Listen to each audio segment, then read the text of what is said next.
Hello, hello, hello. Ó lágbára yín èèyàn mi, ẹ ṣé gan ni, bẹ́ẹ̀ ṣe ń tẹ́tí sí wa. Wọ́n ní àwọn oníṣẹ́ ibi yẹn wọ́n máa lọ ká Naomi mọ́ church. Kì í ṣe àwọn agbébọn rìn o. Wọ́n ní gbogbo ọ̀nà náà fi ń wá ìdí Naomi, ṣùgbọ́n Ọlọ́run ò gbà kán rí díẹ̀. Kọ̀ràn bẹ́ẹ̀ ó ń dàlẹ̀ wọn lórí. Wọ́n ní ẹni bá ṣẹ́gi, ó máa forí ara ẹ̀ fá nǹkan yẹn. Kò sẹ́ni tó máa bá gbé. Bẹ́ẹ̀ ni, wọ́n bá sọ pé àwọn kìnìún yẹn wọ́n dé wọ́n ibi tán ti ń gbàdúrà. Gẹ́gẹ́ bá ṣe gbọ́, ibi tán ti ń gbàdúrà ní ṣọ́ọ̀ṣì. Wọ́n ní Naomi kan díjú mọ́ rẹ̀ tó ń gbàdúrà. Ó kàn ń gbé gbìgìrì fáwọn èèyàn sá bó kàn ṣe lajú. Wọ́n ní wọn ò mọ ibi tí máa yẹn gbà wọlé. Wọ́n ní àwọn oníṣẹ́ ibi babaláwo wọ̀nyẹn.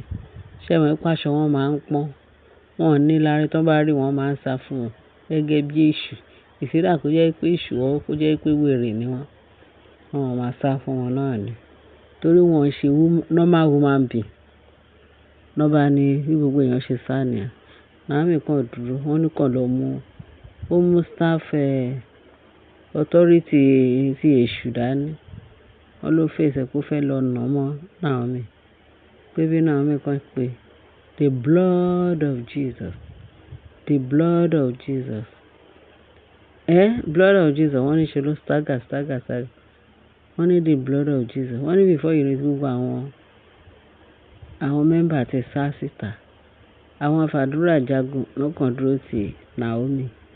The blood of Jesus yẹn tí Naomi kì í ké tó fi ń ké tó ń ké the blood of Jesus. Bó ṣe kúnlẹ̀ nìyẹn tó bẹ̀rẹ̀ sí ní sunkún. Ó sunkún sí bàbá God lọ́rùn pé kí ni wàhálà yìí? What is all this? Kọ́lọ́n kó bá wọn bá babaláwo yẹn wí. Kọ́lọ́n kó gbèdè. Kọ́lọ́n kó ṣàrọ̀ agbára iná. Wọ́n ní ó rọ̀ sí. Wọ́n ní wá rí pọ́ọ̀tù ńlá, calabash ńlá tó gbé wá. Pọ́ọ̀tù ni wọ́n ní kì í ṣe calabash, pọ́ọ̀tù ìkòkò tó fi lóòdù ògùn wá gbé wá sínú ṣọ́ọ̀ṣì náà. Wọ́n ní láàárín méjì.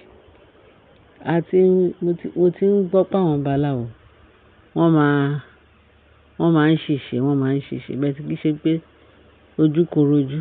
Wọ́n náà dé gbé wá lójúkorojú. Wọ́n ní Naomi bó ni bàbá yìí gbà wọlé, bó ni babaláwo yìí gbà wọlé. Wọ́n ní ègbé ló gbé wá nínú ṣọ́ọ̀ṣì lénìí. Ebi gan mi bá wọn dá sí gbogbo àwọn ọ̀rọ̀ rádaràda wọ̀nyí. Bẹ́ẹ̀ tí ìyanu tó ń sọ pé ṣẹlẹ̀ ní ṣọ́ọ̀ṣì lénìí mo fẹ́ kẹ́ gbọ́. Wọn ò ṣe ní ṣe, wọ́n máa ṣe. Ṣá máa sọ pé náà láì. Ó jẹ́ pé ìtàn ṣe lójúkorojú, ìtàn ṣe ní kíní. Ó ti sú wọn náà ṣe bẹ̀rẹ̀ sí ní tún ṣe tó lóògùn dé. Ìtàn ṣe lójúkorojú gbogbo ẹ̀ bá fàyà fún wọn. Wọ́n ní bí Naomi ṣe ń gbàdúrà yẹn lọ. Wọ́n ní bí náà ṣe wọ́n ní iná kan ṣẹ́yọ sí orí ìkòkò yẹn.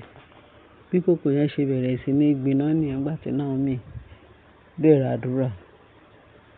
Wọ́n ní iná ń jó inú yẹn. Wọ́n ní gbogbo àwọn èèyàn ṣọ́ọ̀ṣì ti sá sẹ́yìn. Bí iná ṣe bẹ̀rẹ̀ sí ní jó. Wọ́n ní before you know it pé babaláwo agbára tó lò wà nínú ìkòkò yẹn.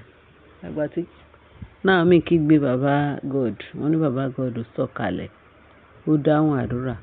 Wọ́n ló jó ìkòkò yẹn ní ráúráú. Kò sẹ́ni tó lè bá paná ẹ̀. Wọ́n lóhùn nìkan ló wà o. Wọ́n náà ràn wá ni. Wọ́n ò tí ì mọ̀ ẹni tó ràn wá. Títí tí ó fi ṣubú wọ́n ló ṣubú. Wọ́n ní babaláwo máa kú kẹ̀. Allegedly bá ṣe gbọ́. Babaláwo wà ní kò wá mí. Àbí àwọn náà ṣe ń sọ. Wọ́n ní kò tí ì wá move mọ́. Babaláwo tó wá pẹ̀lú igbé. Wọ́n ní kò tí ì move mọ́. Wọ́n ní gbogbo èèyàn ṣe wá sọ pé bàbá yẹn ti kú, babaláwo ti kú. Bí gbogbo ṣe káì. Wọ́n sọ fún Naomi prophet prophetess kí la fẹ́ ṣe? Ṣé wọ́n ní sọ pé àwọn pa èèyàn sí ààfin báyìí? Wọ́n ní níbùkà Naomi gangan ti ń panic, wọ́n ní ń panic. Wọ́n ní bùkàn ṣe pé bàbá kábíyèsí nìyẹn. Kábíyèsí nǹkan tóun máa rí ní níbi táwọn ti ń ṣàdúrà. Ṣàìdédé ni babaláwo disappear tó disappear sínú ṣọ́ọ̀ṣì tó bẹ̀rẹ̀ sí ní pé èdè tó ń ṣe gbogbo. Wọ́n ní at the end of the day pé babaláwo lè ti ṣubú lulẹ̀ kò mí mọ́ o. Wọ́n ní kò sẹ́ni tó lè sùn mọ́ babaláwo. Pé Naomi nìkan ló lọ síbẹ̀ tó kàn fẹsẹ̀ gbá ẹsẹ̀ bàtà tó kàn fi gbá babaláwo. Wọ́n ní kò respond. Ó tún fẹsẹ̀ gbá lẹ́ẹ̀kejì ó ní kò respond. Wọ́n ní aṣíwájú ogun ò gbọdọ̀ kẹ́yìn ogun. Bẹ́ẹ̀ ni, ẹ mọ̀ pé Naomi kì í ṣe ẹni lásán, níṣẹ́ ẹni lásán. Gbogbo àwọn tó kàn ń wájà Naomi, wọ́n ṣe lásán ni. Wọ́n mọ̀ pé àràbà ni kò lè wó láíláí. Igi tọ́lọ́run ti gbìn kò sẹ́nikẹ́ni tó lè fà á tu. Ẹ máa wo gbogbo testimony tá à ń gbọ́ láti ọdún yìí lórí nǹkan tí Naomi ń fi agbára Ọlọ́run gbé ṣe. Àti ní ààfin, àti tó wá tún gbójú gbé àwọn àbá church. Anywhere all angle. Naomi ń borí ó dẹ̀ ṣẹ́gun wọn. Wọ́n ní bó ṣe pé kábíyèsí ó wá ń ké.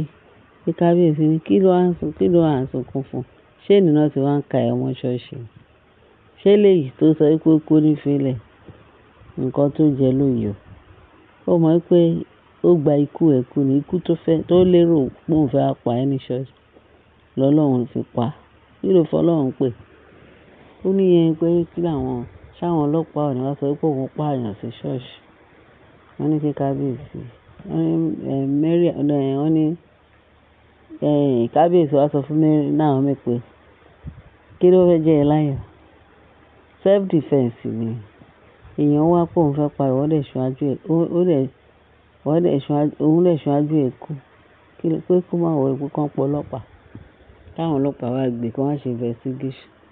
Wọ́n ní bó ṣe pọ̀ ọlọ́pàá. Òpó tó ọlọ́pàá dé wọ́n ṣàlàyé pé kàn wo lágbájá. Ibi táwọn ti ń gbàdúrà ló ṣe ó déédéé wá. Sádùn mọ̀ pé agbára Ọlọ́run ju agbára kágbára lọ. Táwọn ọlọ́pàá náà bá dé wọ́n máa rí nǹkan tó ṣẹlẹ̀. Ṣé wọ́n yìnbọn fún ni àbí wọ́n gé ládàá àbẹ́jẹ́ náà rí lọ́rùn? No. Wọ́n ní kábíyèsí ní kó fọkàn balẹ̀ kó pe àwọn ọlọ́pàá. Wọ́n ní báwọn ọlọ́pàá ṣe dé. Báwọn ọlọ́pàá ṣe wá gbé, wọ́n lọ gbé sínú mọ́ṣúárì. Wọ́n náà ti lọ jù sínú mọ́ṣúárì. Pé kí náà fẹ́ sọ? Ẹ mọ̀ pé ẹni tó bá fẹ́ idà pa tó fọwọ́ pa idà Ọlọ́run lójú, ó máa gé wẹ́lẹ́wẹ́lẹ́, ó máa ṣá yàmàyàmà. What are we saying? Wọ́n ní kábíyèsí ní kí Naomi fọkàn balẹ̀. Ṣé mọ̀ pé obìnrin kò lè ṣe? Ọkàn ń tọ́jà ni. Agbára Ọlọ́run ju tiwọn lọ. Ó mọ ní kí n sáré gbé sí létí ìgbọ́ wa torí ìṣẹ́ la gbà allegedly. Bá ṣe gbọ́ náà la ṣe ní ká sáré gbọ́ wa torí kò sí gist tó kéré. Àti gist kékeré àti gist ńlá, gist máa jẹ́. Mo ní kí n update wa kí ẹ mọ bó ṣe ń lọ. Ẹ ṣé ẹ̀yin èèyàn, ẹ bá share, ẹ bá like, ẹ bá subscribe, kẹ́lẹ̀ bá fi tó sí comment section. Àánú Ọlọ́run á dúró tì wá o. Jésù Olúwa wa. Àmín. Ẹ ṣé gan bẹ́ẹ̀ ṣe ń tẹ́tí sí wa. Láyé o.